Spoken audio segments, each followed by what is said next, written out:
2002లో ఖచ్చితంగా నేను ఇలానే అనుకున్నాను. నాలాంటోడు ఒకడు భూమి మీద ఉండటం అవసరమా, బతకడం అవసరమా అని అనుకున్నాను.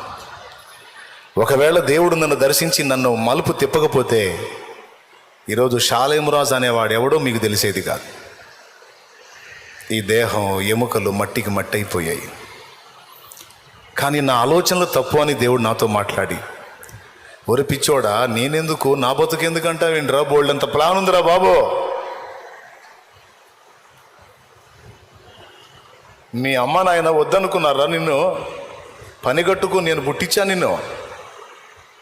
ప్రాణం పెట్టాను నా కుమారుడా నీకోసం, ప్రాణం పెట్టాను రా నీకోసం, చచ్చిపోయానుమా నీకోసం నా ప్రాణం పెట్టాను రా. నువ్వు వేస్ట్ ఫెల్ అయితే నేను ప్రాణం పెడతానా?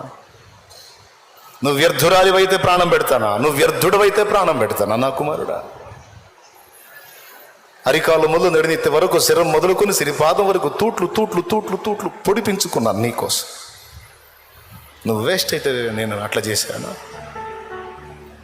ఒకవేళ నిన్ను ఎరిగిన మనుషులకు నువ్వు ప్రస్తుతం అట్లా కనిపిస్తున్నావేమో, నాకు నువ్వు అలా కనిపిస్తలేవు. ఏ నోళ్ళైతే అలా అనుకున్నాయో నిన్ను, కొద్ది రోజుల తర్వాత అదే నోళ్ళు ఏమంటాయో విందుగా నాకు. Wait wait wait.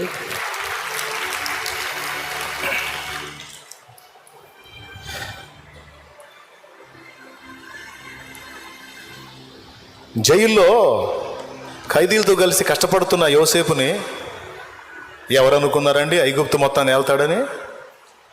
ఎవరికి తెలుసు? జైలు అధికారికి తెలుసా? పోతీఫెరోకు తెలుసా?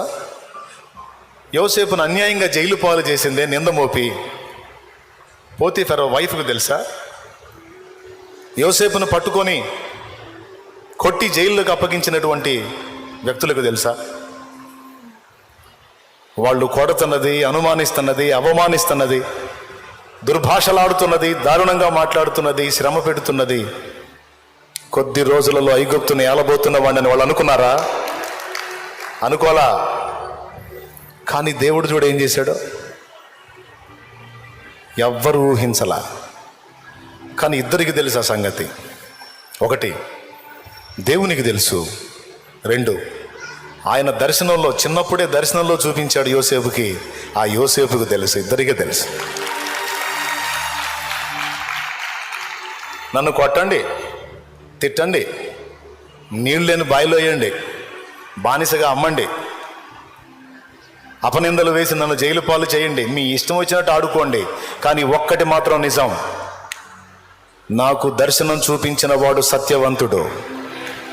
ఒకరోజు వస్తుంది మీరందరూ సిగ్గుపడతారు. ఆడుకోండి, నన్ను మీ ఇష్టం ఆడుకోండి, మీ ఇష్టం వచ్చినట్టు ఆడుకోండి.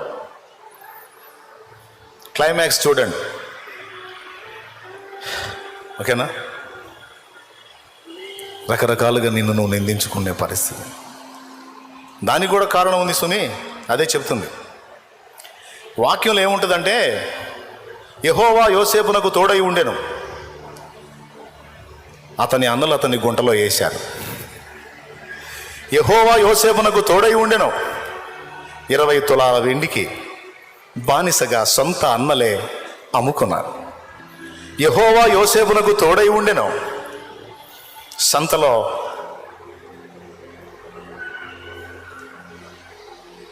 బానిస అండి, బానిస కుర్రోడు, 17 ఏళ్ళు ఉంటాయి, చిన్నోడు, బాగా పనిచేస్తాడు. పోతీఫెరో వచ్చి, ఎంత? ఇంత, వదిలేసే, పైసలు కట్టి తీసుకెళ్ళాడు. యెహోవా యోసేపునకు తోడై ఉండెను, సంత వీధిలో పశువులాగా యోసేపు అమ్మబడెను. యెహోవా యోసేపునకు తోడై ఉండెను, బానిస బతుకులోకి వెళ్ళెను. యెహోవా యోసేపునకు తోడై ఉండెను, పోతీఫెరో భార్య కన్నేసెను. యెహోవా యోసేపునకు తోడై ఉండెను, అపనింద నెత్తినబడి జైలు పాలయ్యను. అసలు దేవుడు తోడై ఉంటే ఎట్టుండాలి లైఫ్? అసలు దేవుడు తోడై ఉంటే ఎట్టుండాలి? అందరూ లోకస్తులు అంటారు, 3 పువ్వులు 33 పువ్వులు 66 కాయల్లాగా ఉండాలి. ఇదేందండి అంత రివర్స్? మీలో కూడా కొంతమందికి డౌట్ వచ్చింది. వాక్యంలో దైవజనుడు సోదరి దేవుడు నీకు తోడై ఉన్నాడంటే ఉన్నాడు, ఉన్నట్టే ఉంది నా బతుకు అంటాడు. సోదరుడా దేవుడు నీకు తోడై ఉన్నాడంటే అర్థమవుతుందిలే, నాకు బాగా తోడై ఉన్నాడు. ఎక్కడెక్కడ ఎన్నో వచ్చి నెత్తిన పడుతున్నాయి, అప్పులేమో డబుల్ అవుతున్నాయి, ఫుల్గా తోడై ఉన్నాడు అనుకోలేదా? అనుకుంటే చేయొద్దు. మరి ఇప్పుడు యోసేపు ఏమనుకోవాలి? ఆ వచనం ఉందా లేదా? యెహోవా యోసేపునకు తోడై ఉన్నాడన్న మాట ఉందా లేదా ఆదికాండంలో? ఇంటికి పోయి చదవండి యోసేపు లైఫ్. దర్శనం చూస్తేనేమో ఆయన ఒక అధిపతి అయినట్టు, వాళ్ళ అన్నయ్యోళ్ళందరూ ఎప్పుడు యోసేపుని తిట్టి అన్నయ్యోళ్ళందరూ వచ్చి ఆయన కాలు మొక్కినట్టు దర్శనం. ఆఖరికి తండ్రి కూడా తన దగ్గరకు వచ్చినట్టు దర్శనం. పరిస్థితులు చూస్తేనేమో రివర్స్. ఇది కదూ లైఫ్లో తారుమారంటే, ఇది కదూ మన బతుకుల్లో బాబేలంటే. స్తోత్రం. ఎంతమందికి అర్థమవుతుంది? వాగ్దానాలు చూస్తేనేమో పెద్ద పెద్ద వాగ్దానాలు, పరిస్థితులు చూస్తేనే మొత్తం రివర్స్. అవునా? అదే దేవుడు మన బతుకుల్లో అనుమతించిన బాబేలు. ఎందుకో తెలుసా? అట్లా డిజైన్ చేశాడు తమ్ముడు. అది దేవుని ప్లాన్. వారు దీని చేత అభ్యాసము నొందవలనని దేవుడు మానవులకు ఏర్పాటు చేసిన ప్రయాసము బహు కఠినమైనది. స్టార్టింగ్లో యోసేపు హృదయం ఎలా ఉంది? ఈ శ్రమల గుండా ప్రయాణం చేసి చేసి చేసి చేసి చివరికి దేవుడు ఐగుప్తులో హెచ్చించిన తర్వాత ఎంత సుందరంగా మారిపోయిందంటే, ఫస్ట్ ఒకంత మంచోడైతే క్లైమాక్స్కి వెళ్ళేటప్పటికీ అందరిలో యోసేపే గొప్పవాడు అనిపించుకున్నాడు. అమ్ముకున్న అనలు కళ్ళ ముందు ఉంటే, అనలారా మీరు నాకు తెలియక కీడు చేయాలనుకున్నారులే కానీ దేవుడు మనందరి కోసం ఏర్పాటు చేశాడన్నా. మీరు కాదన్నా నన్ను నమ్మింది, మీరు కాదు నన్ను అప్పగించింది. దేవుడే 7 ఏళ్ల కరువులో మనందరం చావకుండా మీ అందరికంటే ముందు నన్ను పంపించాడులేన్నా. దేవుడు పంపించాడులేన్నా. బాధపడకండి అన్నా. మిమ్మల్ని ద్వేషించనన్నా, మిమ్మల్ని ఇబ్బంది పెట్టను. ఈరోజు నాకు దేవుడు సమృద్ధినిచ్చాడు. నా సమృద్ధిలో మీ అందరికీ సహాయం చేస్తా. నేను మిమ్మును మీ పిల్లలను పోషించదను. మీరు నాకు మంచిగా చేశారన్నా, నాకు మేలు చేశారు. ఏమి వ్యక్తిత్వం, సుందరమైన వ్యక్తిత్వం వచ్చేసింది. ఎలా వచ్చింది? ఈ కొలిమిలో గుండా పోవటం వల్ల వచ్చింది. లేకపోతే ఆ టైప్ మైండ్ సెట్ వచ్చేది కాదు, ఆ వ్యక్తిత్వం వచ్చేది కాదు. మన జీవితంలో మనకు అర్థం కాని గందరగోళాలు, తారుమారులు, తారసపడినప్పుడు ఆందోళన చెందుతాం. కొద్దిగా వాక్యాన్ని కొంచెం జాగ్రత్తగా ధ్యానం చేస్తే మనకి సత్యం అంతా బోధపడింది. హల్లెలూయా. నాకు తెలిసిన ఒక దైవజనుడు ఉన్నాడు, చాలా మంచి దైవజనుడు. ఆయన పాపం పరిచర్య చేసుకుంటున్నాడు. ఆ పరిచర్యలో ఏదో కాస్త పనిని ఇంకొంచెం విస్తరింప చేసుకుంటా ఉంటే కొంతమంది పని కట్టుకొని చెడగొట్టారు. అయ్యో పని పాడైందే అయ్యో అని బాధపడుతుంటే కొద్ది మంద కాస్త పోయి పెద్ద మంద ముందు నిలబడేటట్టు దేవుడు చేశాడు.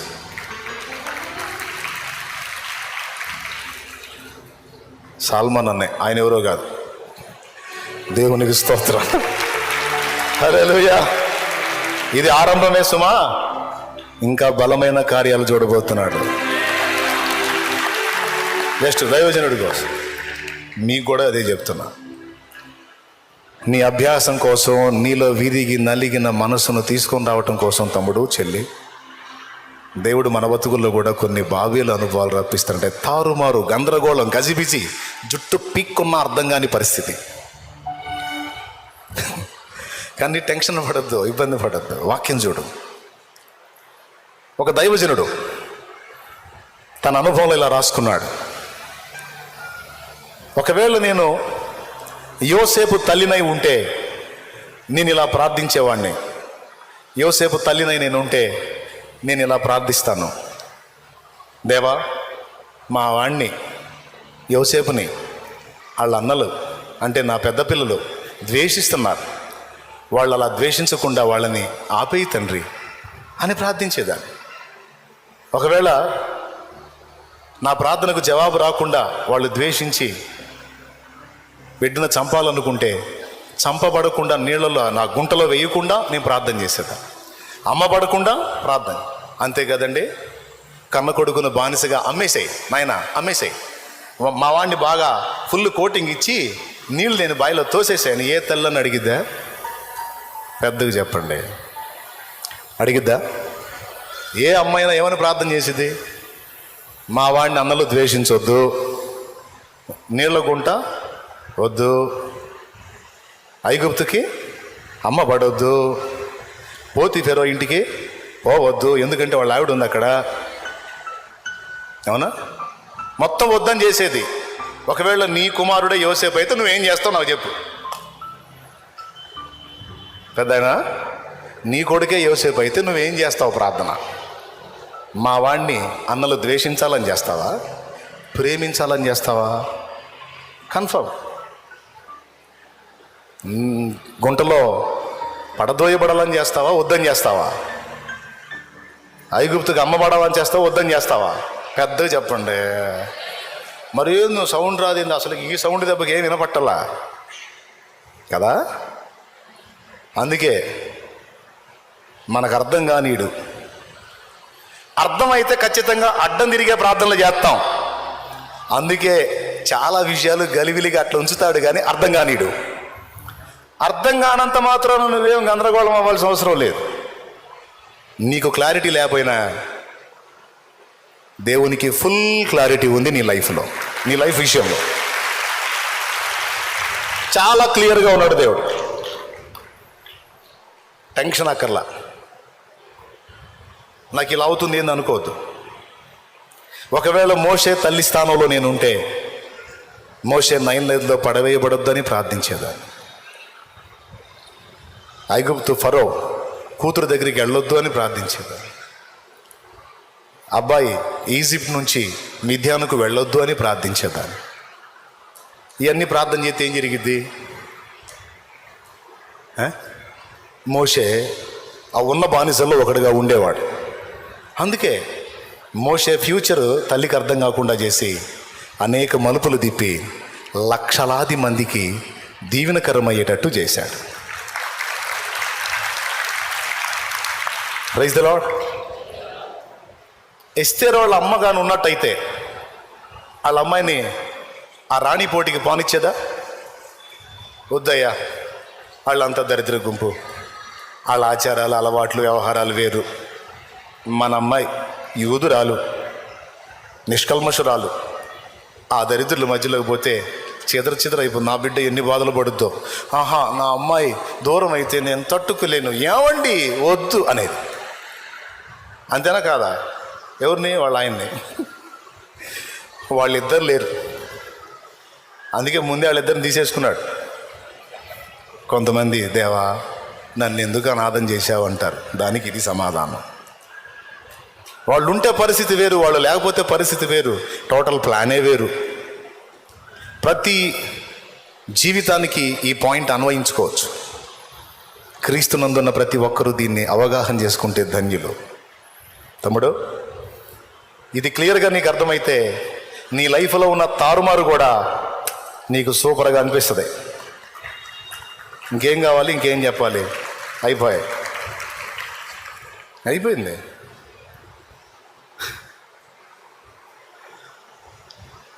ఎంతమంది ఒప్పుకుంటారు వాస్తవమేనన్నా అని? నిజంగా నిజం.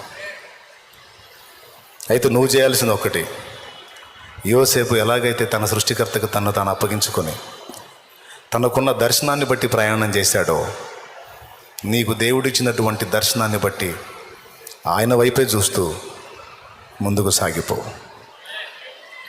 నీకు ఎదురవుతున్న పరిస్థితుల వైపు కాదు, వాటిని మార్చి వ్యతిరేక పరిస్థితుల్ని అనుకూలంగా నీకు తిప్పేయగల ఆయన వైపు చూస్తున్నాడు. కథం. నీకే చెప్పటానికి బాగానే ఉంటుంది. అట్ట చెప్పకపోతే, నువ్వు అట్ట చేయకపోతే మరి ఇంకేం చేస్తావు చెప్పు?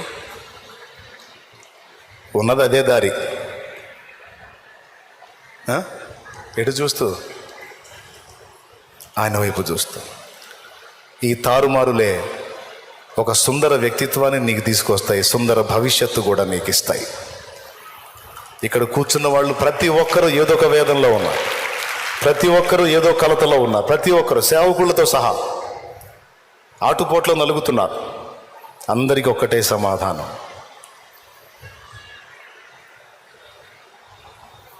మనకు మన భవిష్యత్తును ముందే తెలియజెప్తే, కష్టాలనే మనకు చూపించాడంటే వద్దు అనే ప్రార్థన చేస్తాం. కానీ వాటి తర్వాతనే సుందరమైన భవిష్యత్తు ఉంది. ఇక్కడ ఉంది, అక్కడ ఉంది. ఇప్పుడు చెప్పండి, ఇప్పుడు కలతలకి కృంగిపోదామా, భయపడదామా, వేదన చెందుదామా? దేవుని వైపు, యేసు వైపు చూస్తూ సాగిపోదామా? మళ్ళీ అన్నాడు, ఒకవేళ మరియమ్మ స్థానంలో నేను గానుంటే, ప్రభువా నా బిడ్డకి సిలువ వద్దయ్యా అని ప్రార్థన చేసేదాన్ని,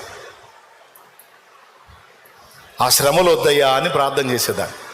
నా బిడ్డకి సిలువ మరణం వద్దయ్యా, అవసరమైతే నా ప్రాణం తీసుకో ప్రభువా అని ప్రార్థన చేసేదాన్ని.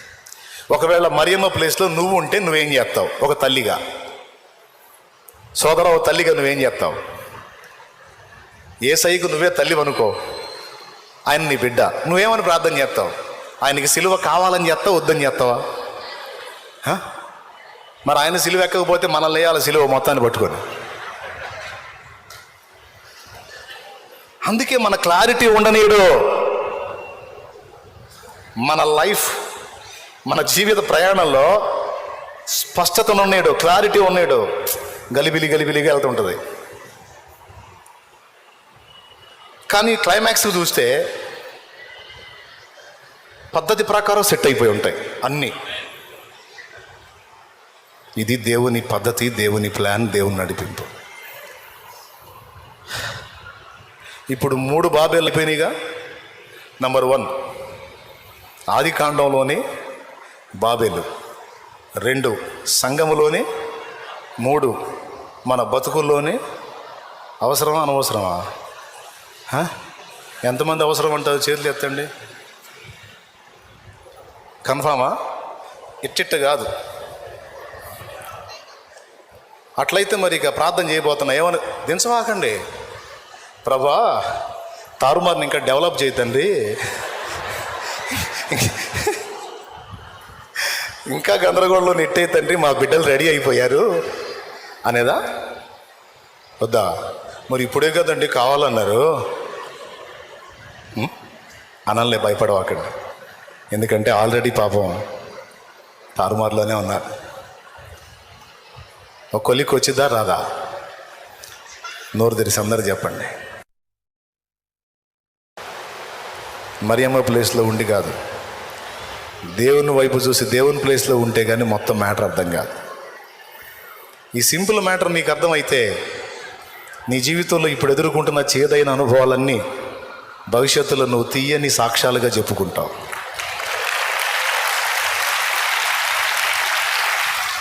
మారానుభవం మధురముగా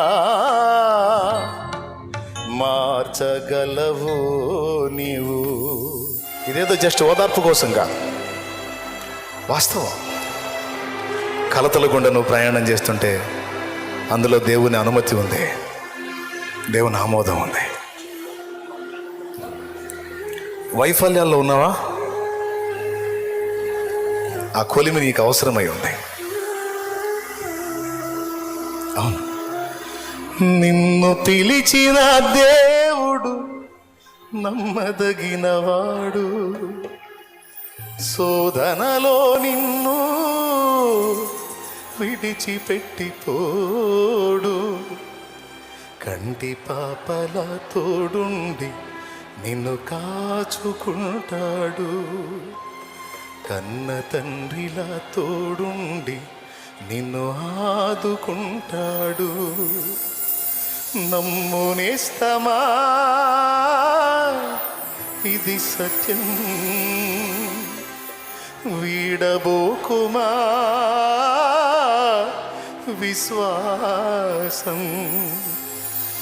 నీ ఆశ నిరాశ కానే కాదు, వేదన ఎందుకు? నీ కన్నీరు కలకాలముండదు, కలతే చెందకు. నీ ఆశ నిరాశ కానే కాదు, వేదన ఎందుకు? నీ కన్నీరు కలకాలముండదు, కలతే చెందకు. నమ్మునేస్తమా, ఇది సత్యం. వీడబోకుమా విశ్వాసం. నీ ఆశ నిరాశ కానే కాదు, వేదన ఎందుకు? నీ కన్నీరు కలకాలముండదు, కలతే చెందకు.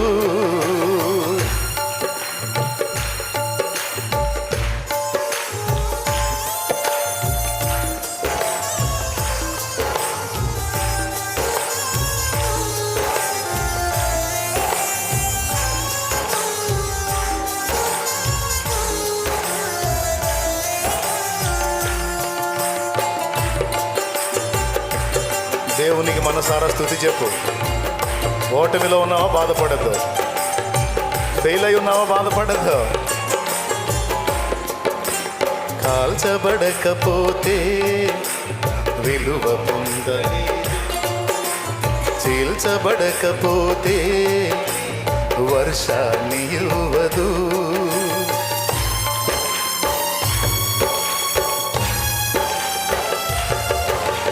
కాల్చబడకపోతే స్వర్ణం విలువ పొందలేదు. చీల్చబడకపోతే మేఘం వర్షాన్ని ఇవ్వదు. దున్నబడకపోతే భూమి పంటనివ్వలేదు. చెక్కబడకపోతే శిల్పం కాదు. శ్రమల కొలిమిలు కాలకపోతే యేసు రూపు రాదు. నువ్వు శ్రమల కొలిమిలు కాలకపోతే యేసు రూపు రాదు. నమ్మునేస్తమా,